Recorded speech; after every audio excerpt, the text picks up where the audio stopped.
আসসালামু আলাইকুম রহমতুল্লাহ। আলহামদুলিল্লাহ, আমরা একটি বরকতময় মাস পার করলাম, কিন্তু আজ মনটা একটু ভারাক্রান্ত। গত কয়েকদিন ধরে যখন মসজিদে নামাজে কাতারে দাঁড়াই, পিছনের কাতারগুলোর দিকে তাকালে বুকটা ফেটে যায়। যে মসজিদে রমাদানে তিল ধারণের জায়গা ছিল না, সেই আল্লাহর ঘর আজ মুসল্লি শূন্য হয়ে হাহাকার করছে। প্রিয় ভাইয়েরা, আমার প্রশ্ন হলো, আমরা কি শুধু এক মাসের জন্য মুসলিম ছিলাম? আমরা কি শুধু রমাদানের রবের ইবাদত করতাম, নাকি আমরা সেই মহান আল্লাহর বান্দা যিনি রমাদানের পরেও আমাদের দেখছেন এবং আমাদের আমলনামা খোলা রেখেছেন?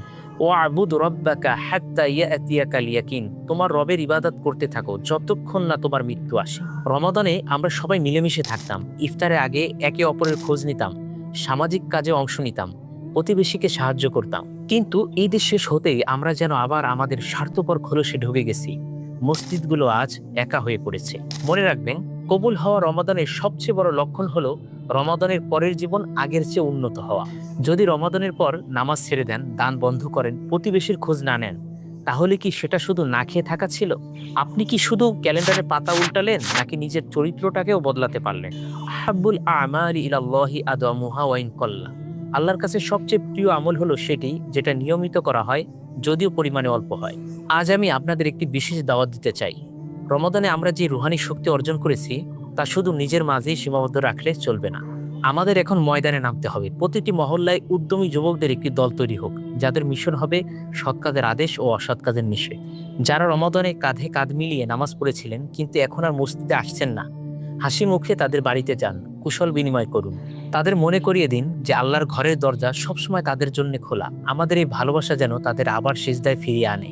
মান দাল্লা আলা খৈরিন ফালাহু মিসলু আজরি ফাইলিহি। যে ভালো কাজের দিকে পথ দেখায়, তার জন্য সে কাজের অনুরূপ সওয়াব রয়েছে। শুধু নামাজ নয়, সমাজের রন্ধে রন্ধে ঢুকে পড়া পাপাচারের বিরুদ্ধেও আমাদের সোচ্চার হতে হবে। আজ আমাদের তরুণ সমাজ মদ, মাদক ও অশ্লীলতায় ধ্বংস হয়ে যাচ্ছে। পরকীয়া ও জেনা ব্যভিচার আমাদের পারিবারিক কাঠামোকে ভেঙে দিচ্ছে। ওয়া তাআওয়ানু আলাল বিররি ওয়াত তাকওয়া ওয়া লা তাআওয়ানু আলাল ইসমি ওয়াল উদওয়ান। নেকি ও তাকওয়ার কাজে পরস্পরকে সাহায্য করো, পাপ ও সীমালঙ্ঘনে সাহায্য করো না। প্রতিটি মহল্লায় ছোট ছোট টিম করে এই ব্যাধিগুলোর বিরুদ্ধে সচেতনতা তৈরি করুন। যুবকদের সাথে বন্ধুসুলভ আচরণে বসুন। এই অন্ধকার পথ থেকে আলোর পথে ফিরিয়ে আনুন। সমাজ সেবার মাধ্যমে মানুষের মন জয় করুন, কারণ সমাজকে পাপাচার মুক্ত রাখা আমাদের ইমানি দায়িত্ব। রমাদানের সেই সামাজিক ঐক্য হারানো যাবে না। সমাজের বিধবা, এতিম ও দুস্থদের জন্য যে দরদ রমাদানে ছিল, তা সারা বছর জারি রাখতে হবে। কারণ আল্লাহ শুধু রমাদানেই দয়ালু নন, তিনি সবসময় দয়ালু। মাসাল মুমিনিনা ফি তাওয়াদ্দিহিম ওয়া তারাহুমিহিম ওয়া তাআতুফিহিম কামাসালিল জাসাদিল ওয়াহিদ। মুমিনদের পারস্পরিক ভালোবাসা, দয়া ও সহমর্মিতার উদাহরণ হলো একটি দেহের মতো। এক অঙ্গ ব্যথিত হলে পুরো শরীর জেগে ওঠে।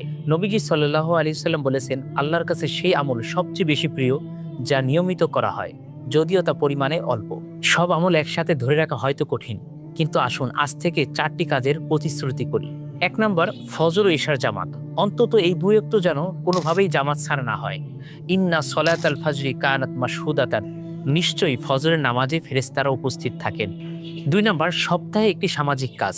অন্তত একদিন কোনো দুস্থ মানুষের পাশে দাঁড়ানো, সমাজসেবামূলক বা জনসচেতনতামূলক কাজে অংশ নেওয়া। 3 নম্বর, অন্তত প্রতিদিন একজনকে নামাজের জন্য দাওয়াত দেওয়া। 4 নম্বর, কোরআন তেলাওয়াত। দিনে অন্তত 1 পৃষ্ঠা হলেও অবশ্যই কোরআন তেলাওয়াত করুন। ইন্না হাদাল কুরআনা ইয়াহদি লিল্লাতি হিয়া আকওয়াম। নিশ্চয়ই এই কোরআন সেই পথ দেখায় যা সবচেয়ে সরল ও সুদৃঢ়। প্রিয় ভাই ও বোনেরা, এই রমাদান ছিল আমাদের ট্রেনিং পিরিয়ড।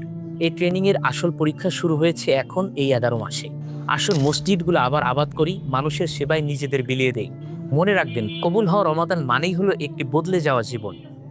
ইন্নাল্লাহা লা ইউগাইয়িরু মা বিকওমিন হাত্তা ইউগাইয়িরু মা বিআনফুসিহিম। আল্লাহ কোনো জাতির অবস্থা পরিবর্তন করেন না যতক্ষণ না তারা নিজেরা নিজেদের পরিবর্তন করে। আল্লাহ আমাদের এই রমাদানের নূর অন্তরে ধরে রাখার এবং সমাজের প্রতিটি মানুষকে আল্লাহর ঘরের দিকে ডাকার তৌফিক দান করুন। আমিন ইয়া রাব্বাল আলামিন। আসসালামু আলাইকুম ওয়া রাহমাতুল্লাহ।